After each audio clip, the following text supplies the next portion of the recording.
Can we all just agree to stop romanticizing solo travel for a second?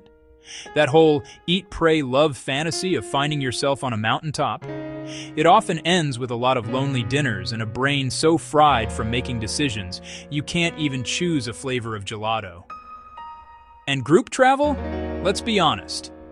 The convenience you're paying thousands for often costs you the very adventure you came to find. We're being sold a lie about what it means to see the world. A lie that says solo travel is pure, unfiltered freedom, and group travel is pure, effortless ease. I've spent years navigating this world, from backpacking totally alone across continents to leading those big, structured group tours. I've seen both sides, and I'm here to tell you, that perfect Instagram shot of a solo traveler watching the sunset. It's only half the story. The other half is the panic of getting sick and having no one to even bring you a bottle of water. And that happy photo of a tour group in front of a landmark? That's also just half the story. The other half is the quiet, simmering rage of being forced to spend an hour in a tourist-trapped gift shop when a vibrant local market is right around the corner. Today, we're pulling back the curtain. We're talking about the real price of total flexibility and the hidden costs of a perfectly planned itinerary. This isn't about which one is better. It's about helping you choose your hard, because they're both hard. This is the brutal truth. Let's start with the one everyone glorifies: solo travel. It's sold to us as the ultimate path to self-discovery. But the first brutal truth is that the price of absolute freedom is often crushing loneliness. I don't just mean missing your friends. I mean that profound, hollow ache when you experience something truly breathtaking. A perfect sunrise, a hilarious misunderstanding with a local, a meal so good it changes your life, and you have absolutely no one to turn to and say, "Wow, did you just see that?" Sharing joy is a basic human need, and solo travel is a constant, nagging reminder of its absence. The second brutal truth: the sheer exhaustion of constant decision-making. It sounds like freedom, right? But it quickly starts to feel like a full-time job you can't quit. Where do I sleep tonight? What's for dinner? Is this neighborhood safe? How do I get from here to there? Is this tour a scam? Every single choice, from life-altering to ridiculously tiny, lands squarely on your shoulders. It's not just tiring, it's psychologically draining. After a few weeks, the freedom to choose anything feels like a prison where you're both the inmate and the warden, just desperate for someone, anyone, to tell you where to get lunch. Then there's the raw vulnerability.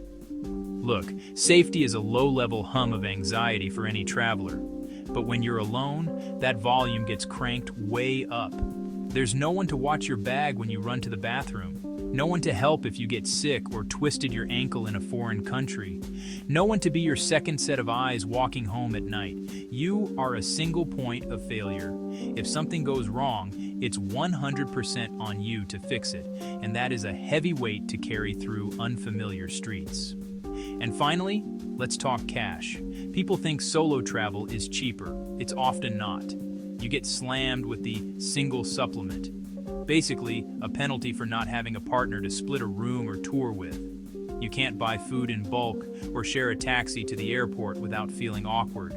Every meal, every ticket, every little expense is all on you. The freedom to control your budget is great until you realize you have no one to help shoulder the burden. So, after all that doom and gloom, why on earth would anyone travel solo? Because the reward is just as profound as the struggle. If you can push through the loneliness and the decision fatigue, you unlock a kind of personal growth that's just not possible when you're leaning on other people. The first, most obvious reward is that ultimate freedom. Yeah, I know I just called it a burden, but it's also a superpower. You can wake up and decide to climb a mountain, or do absolutely nothing at all. You can spend 6 hours in one museum exhibit just because it fascinates you, without a bored travel partner sighing in the background. You can tear up your entire itinerary on a whim because you met cool people in a coffee shop. That spontaneity, that ability to follow your curiosity down any random alleyway, is the purest form of travel there is. But more importantly, solo travel forces you to be self-reliant. When you successfully figure out a foreign subway system, haggle for a price in a language you barely speak, or fix a problem that felt impossible, you build this deep, unshakable confidence. You learn that you're way more capable and resilient than you ever gave yourself credit for. You're not just a person on vacation anymore, you're the hero of your own story. You discover that you, by yourself, are enough. And here's a little secret about that loneliness I mentioned. It's a gateway to real connection. When you travel in a group, you're in a bubble, but when you're alone, you're approachable. Locals are more likely to strike up a conversation. Other travelers are more likely to ask you to join them. You're pushed out of your comfort zone to actually engage with the world, which leads to way more authentic and memorable moments than you'd ever have when you're wrapped in the comfort of a companion. Now let's flip it and talk about group travel. The marketing sells it as the easy, stress-free way to see the world. And it can be. But the brutal truth is that convenience comes with hidden costs, and the biggest one is your freedom. On a group tour, the itinerary is law. Wake-up call is at 6:30 a.m., whether you're a morning person or not. The bus leaves at 7:15 a.m. sharp.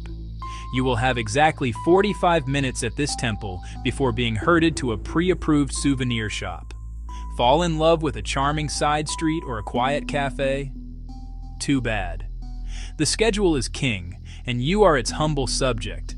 That rigidity can feel suffocating, turning a dream vacation into a forced march from one photo op to the next. You're not really experiencing a country, you're consuming a product. The second brutal truth is the group drama. It's inevitable. You don't pick your travel companions. You're just thrown together with a random mix of people. And there will always be the complainer, who hates the food, the hotel, and the weather. There will be the chronically late person, who holds everyone up, every single day. There will be awkward political debates and personality clashes over the dinner table. A good tour guide can play referee, but they can't make everyone like each other. You're paying to be on vacation with people you might cross the street to avoid back home. And finally, you have the tourist bubble.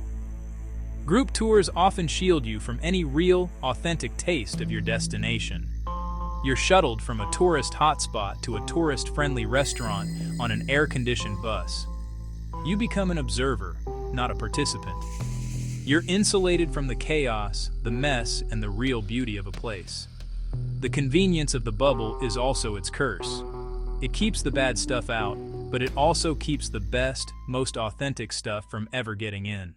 So, is group travel just a rigid, drama-filled, inauthentic bubble? Not so fast.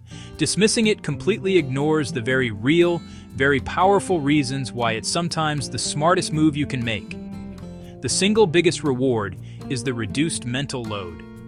Seriously, planning a big trip is a part-time job. With a tour, all the logistics are outsourced.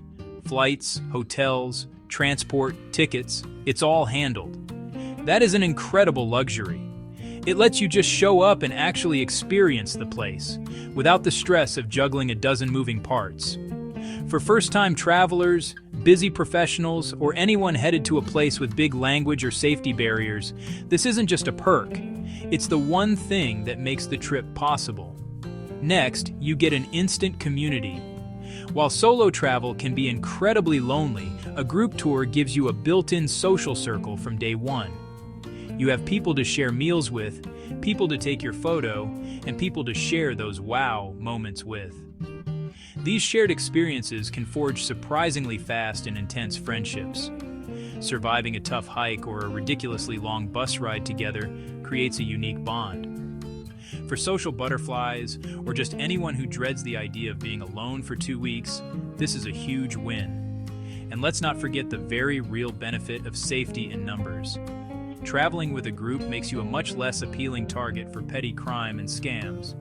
You have a guide who knows the area, understands the risks, and can handle emergencies. You have a dozen extra pairs of eyes watching everyone's bags. In places where safety is a genuine concern, the peace of mind you get from being in a group is priceless. It lets you relax and enjoy your surroundings in a way you just can't when you're constantly looking over your shoulder. So, what's the verdict? The brutal truth is, there is no winner. The perfect travel style doesn't exist. The real choice isn't between solo and group. It's about choosing which set of problems you'd rather deal with. Do you want the risk of loneliness and burnout that comes with total freedom? Or do you want the risk of rigidity and group drama that comes with total convenience? To find your answer, you have to be brutally honest with yourself. So, ask yourself 2 questions. First, are you looking for personal growth, or are you looking for shared experiences? If your main goal is to challenge yourself, build confidence, and walk your own path, you're probably craving a solo trip, warts and all. If you want to create memories with people and value companionship over total control, a group tour might be your speed. Second, how do you handle things going wrong versus being told what to do? If the thought of a missed train or a sold-out hotel sends you into a spiral of anxiety, the structure of a group tour will feel like a warm hug. If the idea of a 7 a.m. alarm to see a monument you don't care about makes you want to scream, then the freedom of a solo journey is what you need. The best choice depends on you, your personality, where you're going, and what you want out of this trip. Maybe you start with a group tour to get your feet wet, then go solo next time. Maybe you travel alone, but book day tours to get the best of both worlds. There's no right or wrong answer, only the answer that's right for you, right now. Now I want to hear the brutal truth from you. What's the best or worst part of solo or group travel you've ever experienced? Share your story in the comments below.